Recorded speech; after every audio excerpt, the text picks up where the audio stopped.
Hello everyone, I hope आप सभी अच्छे होंगे। और हमने स्टार्ट किया था सीडीबी का first topic growth and development. इसका एक पार्ट हम कर चुके थे, आज हम करेंगे इसका सेकंड पार्ट। फर्स्ट पार्ट में हमने किया था इसके ग्रोथ और डेवलपमेंट की डेफिनेशन, और हमने की थी स्टेजेस डेवलपमेंट की। उसमें हमने टोटल 6 स्टेजेस की थी, और आज हम देखेंगे स्टेज हर स्टेज में बच्चा कैसे कैसे रिएक्ट करता है, उस को पर्टिकुलर स्टेज को क्या बोला जाता है। तो स्टार्ट करते हैं। हमारी थर्ड स्टेज जो मोस्ट इम्पोर्टेंट है, इसको बोला जाता है चाइल्डहुड। चाइल्डहुड को हम दो पार्ट में डिवाइड करते हैं, अर्ली चाइल्डहुड और लेटर चाइल्डहुड। अर्ली चाइल्डहुड का टाइम पीरियड होता है 2 to 6 ईयर, और लेटर चाइल्डहुड का टाइम पीरियड होता है 6 to 12 ईयर। और जो हमारी अर्ली चाइल्डहुड की स्टेज है उसको बोला जाता है प्री स्कूल, क्योंकि जब बच्चा नर्सरी में जाता है उस टाइम पे उसको बोला जाता है pre school. Pre gang as इसको बोलेंगे, क्वेश्चन एज इसको बोलेंगे, क्योंकि बच्चा इस टाइम पे बहुत सारे क्वेश्चन पुट करता है। प्ले एज बोलेंगे इसको हम, और टॉय एज बोलेंगे। इसी तरह से अगर हम जाते हैं अपने लेटर चाइल्डहुड में, तो लेटर चाइल्डहुड को बोला जाता है स्कूल एज, और उसे हम बोलते हैं गैंग एज। इस टाइम पे बच्चा प्रॉपर स्कूल में जाने लग जाता है। अब आते हैं अपनी नेक्स्ट स्टेज पे, एडोलसेंस। इसका टाइम पीरियड होता है 12 to 18 ईयर्स, और इसको टीनेज सबसे पहले बोला था यूरोप के लोगों ने। एडोलसेंस के ऊपर एक बुक लिखी गई है जिसका नाम है एडोलसेंस। एडोलसेंस बुक को लिखा किसने था, ये क्वेश्चन भी हमारा इम्पोर्टेंट है, यहाँ से भी क्वेश्चन आता है। स्टेनली हॉल ने एडोलसेंस बुक को लिखा था, और इस टाइम पे जो बच्चा है अपने ग्रुप का एक्टिव मेंबर बन जाता है। ये क्वेश्चन पूछा जाता है कि बच्चा कौन से एज में अपने ग्रुप का एक्टिव मेंबर बनता है, तो वो एडोलसेंस में बनता है, अपने ग्रुप का एक्टिव मेंबर इस टाइम पे बच्चा बन जाता है। उसके बाद हम जाते हैं कि हमारे जो डेवलपमेंट है उसके एरियाज कौन कौन से हैं। सबसे पहले जब हमने इसकी स्टडी की तो स्टार्टिंग में इसको डिवाइड किया गया 6 एरियाज में। 6 एरियाज में इसको डिवाइड किया गया। कौन कौन से वो एरियाज थे, वो थे physical, mental, social, moral, emotional और लैंग्वेज, ये थे। उसके बाद किया गया इनके ब्रॉड एरिया को अलग कर दिया गया, दो को मर्ज कर दिया गया। मर्ज कौन से एरियाज को किया गया, जो मेंटल है उसको लैंग्वेज के साथ मर्ज कर दिया गया, और सोशल को मॉरल के साथ मर्ज कर दिया गया। मतलब इन दोनों को मिलाकर एक एरियाज बना दिया गया।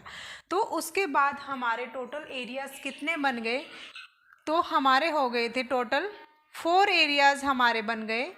और 4 कौन कौन से हो गए, इसकी एक शॉर्ट टर्म भी हम यूज़ करते हैं, PCSE। PCSE की फुल फॉर्म क्या होगी, physical, cognitive, social and emotional. ये हमारे ब्रॉड एरियाज हैं डेवलपमेंट के, फिजिकल, कॉग्निटिव, सोशल, इमोशनल। तो टोटल ब्रॉड एरिया हमारे 4 हैं। कौन कौन से ब्रॉड एरिया हैं, फिजिकल, कॉग्निटिव, सोशल, इमोशनल। इसको एक सीक्वेंस में क्वेश्चन में दे दिया जाएगा, हमें उसको फाइंड आउट करना होता है कि कौन सा करेक्ट ऑप्शन है। तो इसको याद कीजिएगा, P for physical, C for cognitive, S for social and E for emotional. Physical, cognitive, social, emotional, ये हमारे डेवलपमेंट के 4 मेन एरियाज हैं। ठीक है, तो इसको अच्छे से आप याद कीजिएगा। अब हमने कर लिया कि इसकी स्टेजेस की क्या क्या कैरेक्टरिस्टिक हैं, एडोलसेंस को क्या बोला जाता है, और हमारे जो डेवलपमेंट हैं उसके मेन एरियाज कौन कौन से हैं। अभी तक हमने इतना स्टडी किया।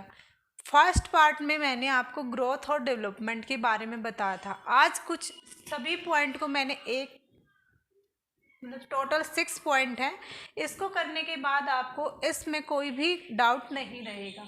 जो डिफरेंस था ग्रोथ और डेवलपमेंट में, हमने क्या बोला था कि जो ग्रोथ होता है वो क्या होता है, हमारा फिजिकल होता है। फिजिकल का मतलब होता है कि ये सामने से दिखाई देता है, जो भी बॉडी में चेंज होता है वो दिखाई देता है। सपोज कीजिए आपकी हाइट चेंज हो रही है तो वो हाइट दिखाई देगी कि बच्चे की हाइट इंक्रीज हो रही है। तो ये क्या होता है, ग्रोथ में क्या होता है, वो दिखाई देगी जो फिजिकली चेंज है। लेकिन डेवलपमेंट में ओवरऑल चेंज होता है। फिजिकल में सिर्फ बॉडी में चेंज होगा, और लेकिन डेवलपमेंट में बच्चे के बिहेवियर में, उसके बोलने में, उसके रहन सहन में, हर चीज़ में चेंज दिखाई देता है। ग्रोथ में क्या होता है, ग्रोथ क्या है, एक पर्टिकुलर टाइम के बाद स्टॉप हो जाती है। लेकिन डेवलपमेंट क्या होता है, लाइफ लॉन्ग होता है, वो पूरी उम्र चलता रहता है, कुछ ना कुछ चेंजेस हमारी लाइफ में आते रहते हैं। थर्ड पॉइंट है चेंज इन शेप। जो ग्रोथ होती है उसमें क्या होता है, हमारी शेप में चेंज आता है। लेकिन चेंज इन बिहेवियर, डेवलपमेंट में क्या होगा, हमारी शेप के साथ साथ हमारे बिहेवियर में भी चेंज आएगा। नंबर 4 है क्वांटिटेटिव। ये मैंने आपको अच्छे से करवा दिया था कि जो ग्रोथ होती है वो क्वांटिटेटिव होती है, लेकिन जो डेवलपमेंट होता है वो क्वांटिटेटिव एंड क्वालिटेटिव दोनों टाइप का होता है। Number 5 measure. हम ग्रोथ को मेज़र कर सकते हैं। किसी की बच्चे की हाइट इंक्रीज होती है तो हम उसको नाप सकते हैं। वेट को भी हम पता कर सकते हैं कि कितना इंक्रीज हुआ है। लेकिन डेवलपमेंट को मापा नहीं जाता। बच्चे का इंटेलिजेंस लेवल, आईक्यू लेवल कितना इंक्रीज हुआ है ये हम माप नहीं सकते हैं, लेकिन ग्रोथ को हम माप सकते हैं। 6 पॉइंट आता है हमारा एक्सटर्नल। जो ग्रोथ होती है एक्सटर्नली हमें दिखाई देती है, लेकिन जो डेवलपमेंट होता है वो इंटरनली चेंज होता है। मीन्स एक्सटर्नल का मीन्स है ग्रोथ हमें बाहर से दिखाई देती है, लेकिन जो हमारा डेवलपमेंट होता है वो दिखाई नहीं देता, वो इंटरनली चेंज होता है किसी भी स्टूडेंट में, किसी भी पर्सन में।